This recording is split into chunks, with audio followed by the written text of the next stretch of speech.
चुनौतियाँ हैं उस पर अपने उद्गार प्रस्तुत करेंगे। पूरा धैर्यपूर्वक सुने बच्चों, आपके लिए सहकारिता हमेशा काम आने वाला विषय है। धन्यवाद जी भाई साहब।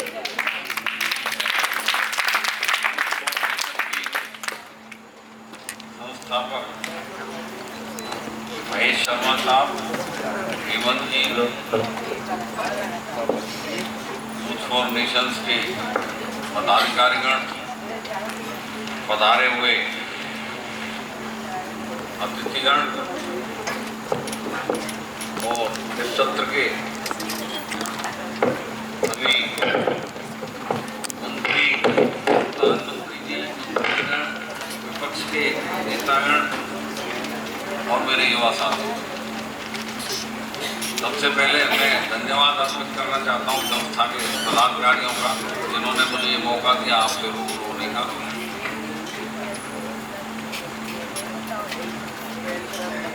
मुझे सहकारिता की अवधारणा और उसकी चुनौतियों के विषय पर यहाँ चर्चा के लिए आमंत्रित किया गया है, आदेश किया गया है मंच द्वारा। इस पे हम चर्चा करें उससे पहले हमें ये पता होना चाहिए सहकारिता है क्या। मुझे बहुत सारे लोगों को हम मिलते हैं जो कोऑपरेटिव से संबंधित भी हैं, उनसे भी जब चर्चा होती है तो वो ये प्रश्न कई लोग कर देते हैं। तो यहाँ आप का अभी इससे वास्ता कम पड़ा होगा, तो इसलिए मैं पहले सरल शब्दों में एक छोटी सी कहानी जो आप सबने मेरे ख्याल से सुन रखी होगी, उसके माध्यम से आपको समझाने का प्रयास करता हूँ। खरगोश और कछुए की कहानी सभी ने सुनी होगी, बच्चों ने स्कूल से पढ़ी होगी। एक खरगोश और कछुए में दोस्ती थी और बात की बातों में उन्हें प्रतिस्पर्धा हो गई रेस लगाने की।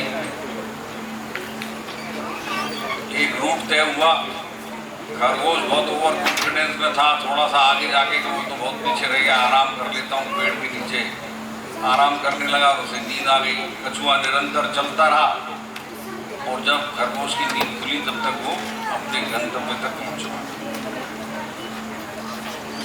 अब खरगोश को बड़ा अफसोस हुआ और उसने कहा नहीं भाई ये तो दोबारा होना चाहिए, मेरे से गलती हो गई। दोबारा रेस हुई और इस बार खरगोश सतर्क था और उसने बड़ी जल्दी अपना वो पूरा कर लिया। इस बार खरगोश जीत गया। तो कछुए ने कहा भाई ये तो एक एक से बराबरी हो गई, एक बार और फाइनल रेस होनी चाहिए। तो खरगोश अपने वो उसी अहंकार में था कि अब 10 बार कर लो तो मेरे से एक जीत सकता है, ठीक है। तो खरगोश ने कहा कि भाई तुम बहुत तेज दौड़ते हो, सारी चीज है, अब की बार जो रूट है वो मैं तय करूंगा। तो उसी घमंड में खरगोश ने हाँ कर लिया कि ठीक है तय कर लो। दूसरे दिन जब रेस शुरू हुई तो उन्होंने रूट बताया कि भाई यहाँ से वहां तक 3 किलोमीटर की दौड़ करनी है। तो जब खरगोश ने उस पर दौड़ना शुरू किया, बड़ी जल्दी 1 किलोमीटर पार करते ही उससे सामने नदी नजर आई। खरगोश अटक गया। चौड़ाई हालांकि कम थी उसकी, लेकिन दोनों तरफ लंबाई बहुत ज्यादा थी। अब खरगोश तैर के उसको पार कर नहीं सकता था। तो बड़ा उसको मुश्किल लगा कि अब कैसे क्या किया जाए। तो वो इधर दौड़ा उधर दौड़ा, इतने में वो कछुआ आके नदी पार करके अपना फिर उसने रेस पूरी कर ली। तो अब ये सारी प्रतिस्पर्धा होने के बाद दोनों ने ये तय किया कि अब अपन मिलके इस रेस को पूरा करते हैं, तो देखें क्या रिजल्ट रहता है, कितने जल्दी हम कर पाते हैं। तो कैसे करें, उसने कछुए ने कहा भाई जब जमीन की दौड़ है मैं तेरे ऊपर बैठ के पूरी करूंगा और नदी की जो दौड़ है उसको खरगोश कछुए की पीठ पे दौड़ के पूरा करेगा। तो दोनों ने जब मिलके वो रेस की तो सबसे कम समय में वो रेस पूरी हो गई। तो ये जो चौथी बार उन्होंने मिलके काम किया, वहीं से हमारी सहकारिता की अवधारणा का प्रारंभ होता है। हम तमाम सारे लोग अपनी अपनी जो खासियत है उनके द्वारा हमको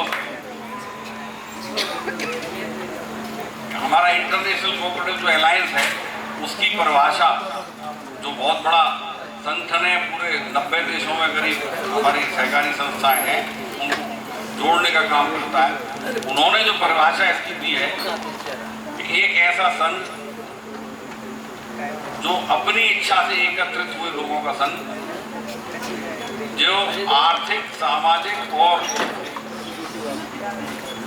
किसी सांस्कृतिक उद्देश्य के लिए एकत्रित होते हैं, और उसका जो नियंत्रण है वो लोकतांत्रिक नियंत्रण होता है। वो एक सहकारी संस्था की विशेषता है, वो खासियत है। उसके आधार पे ही तमाम सारी सहकारी संस्थाएं काम करती हैं। इंटरनेशनल कोऑपरेटिव अलायंस को यूएन ने मान्यता दी। 2012 में इंटरनेशनल अंतर्राष्ट्रीय कोऑपरेटिव दिवस मनाया गया, पूरा साल मनाया गया, और हर जुलाई के पहले शनिवार को यूएन द्वारा इंटरनेशनल कोऑपरेटिव डे मनाया जाता है। हमारे देश में कोऑपरेटिव की जो अवधारणा उत्पत्ति हुई 19वीं सदी में, जब अंग्रेजों ने या औद्योगिक क्रांति का आगाज किया अपने फायदे के लिए, तो हमारे जो ग्रामीण उद्योग थे वो करीब करीब धीरे धीरे नष्ट हो गए। और ऐसे में उनके जो टैक्स की मार थी, टैक्स की वसूली का तरीका था, उससे किसान सिर्फ खेती रह गई, उनके पास खेती पे आश्रित हो गए, तो उनको साहूकारों के पास जाना पड़ता था। और साहूकार अनाप शनाप ब्याज करके जब पैसा उनके पास नहीं होता तो उनकी फसल या जमीन को कर देते। तो कहते हैं आवश्यकता आविष्कार की जननी होती है। उस समय ये सेल्फ हेल्प ग्रुप प्रारंभ हुए, और धीरे धीरे वहाँ जो रियासतें थी उन्होंने सपोर्ट दिया कि भाई कम ब्याज पे 1904 में पहला सहकारिता कानून आया, जिसमें क्रेडिट सोसाइटीज का गठन किया गया, कम ब्याज पे लोगों को ऋण उपलब्ध करा के इनकी मदद की जाए। उसके बाद धीरे धीरे उत्तरोत्तर उसमें वृद्धि हुई, और आज़ादी के बाद जो हमारा कोऑपरेटिव का है वासुदेव कुटुंब के आधार पर, जिसका कहते हैं कि पूरा संसार एक परिवार है, गठन किया गया। और हमारे संविधान निर्माताओं द्वारा ये परिकल्पना की गई कि हर गांव में एक स्कूल, एक पंचायत समिति और एक सहकारी समिति की जरूरी है, जिससे गांव का शैक्षिक विकास, सामाजिक विकास और आर्थिक विकास सुनिश्चित किया जा सके। क्योंकि आज़ादी से पूर्व हमारे ग्रामोद्योग नष्ट हो चुके थे। हमारे देश में जो खेती की जोत जिसे कहते हैं वो धीरे धीरे कम होती जा रही थी, क्योंकि लोग सिर्फ खेती पर निर्भर हो गए थे। किसान उद्योग रहे नहीं थे। तो जिस परिवार के पास 40 बीघा जमीन थी, 4 बेटे हुए, 10-10 बीघा बढ़ गई, उनके 4 बेटे हुए तो 2.5 बीघा रह गई। तो ऐसे में सिर्फ खेती के आधार पर परिवार का पोषण करना मुश्किल हो गया था, नौकरियां सीमित थी। ऐसे में सहकारी समितियों के माध्यम से ये जो क्रेडिट सोसाइटियां बनाई गई, इनके आधार पे लोगों को, युवाओं को स्वरोजगार और छोटे छोटे उद्योगों का डेवलप करना आवश्यकता समझी गई। हाँ, कार्ड बढ़ गया भैया। तमाम सारी ऐसे में हमारे पहले प्रधानमंत्री रूस जाके आए। रूस में उन्होंने सहकारी खेती देखी जो बड़े बड़े फार्मों पे होती थी। उन्होंने यहाँ एक कांग्रेस के अधिवेशन में उसका प्रस्ताव रखा, जिसको हमारे उनका विरोध बड़ा मुश्किल होता था उस समय। चौधरी चरण सिंह जी जो बाद में प्रधानमंत्री बने, युवा नेता थे, उन्होंने इस चीज़ का विरोध किया कि भाई हमारे छोटे छोटे फार्म हैं, यहाँ ये इतनी बड़ी बड़ी मशीनों से संभव नहीं है खेती करना, और दूसरे 4 भाई मिल के खेती नहीं कर सकते, वो बढ़ जाते हैं।